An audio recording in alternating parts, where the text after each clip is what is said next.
মনে আছে? ছোটবেলায় এই গাছের নিচেই লুকোচুরি খেলতাম। এই গাছের কথাই তো মনে পড়ছে রানা।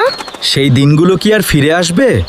এই গাছটা শুধু গাছ না রে, আমাদের জীবনের স্মৃতি। হঠাৎ আপনারা কেন এসেছেন? রাস্তা বড় করার জন্য গাছটা কাটতে হবে। না, এটা হয় না।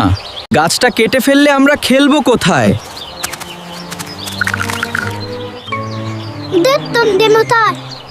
রাতে জুয়েল ঘুমাতে পারে না। সে জানালার পাশে দাঁড়িয়ে গাছটার দিকে তাকিয়ে থাকে। হালকা বাতাসে পাতাগুলো নড়ছে, মনে হয় যেন গাছটাও কাঁদছে।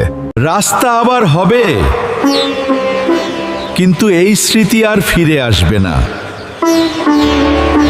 সবাই মিলে পরিষ্কার করি। পানি ঢালো, সাইনবোর্ডটা লাগাই। খুব ভালো হয়েছে। এই গাছ আমাদের গ্রামের প্রাণ। আমরা গাছ কাটবো না, অন্য রাস্তা করব। এই তো ঠিক বলেছো। হ্যাঁ, এটাই সেরা সিদ্ধান্ত।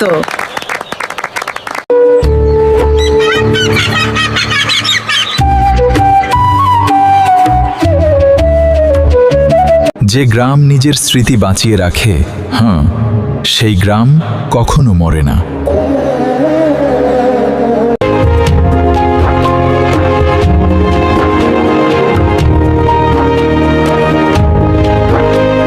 গ্রামের আসল সৌন্দর্য বড় বড় বাড়িতে নয়, ভালোবাসা আর স্মৃতির ভেতরে লুকিয়ে থাকে। ভিডিওটি ভালো লাগলে অবশ্যই লাইক, কমেন্ট ও শেয়ার করবেন আর আমাদের চ্যানেলটি সাবস্ক্রাইব করে পাশে থাকবেন।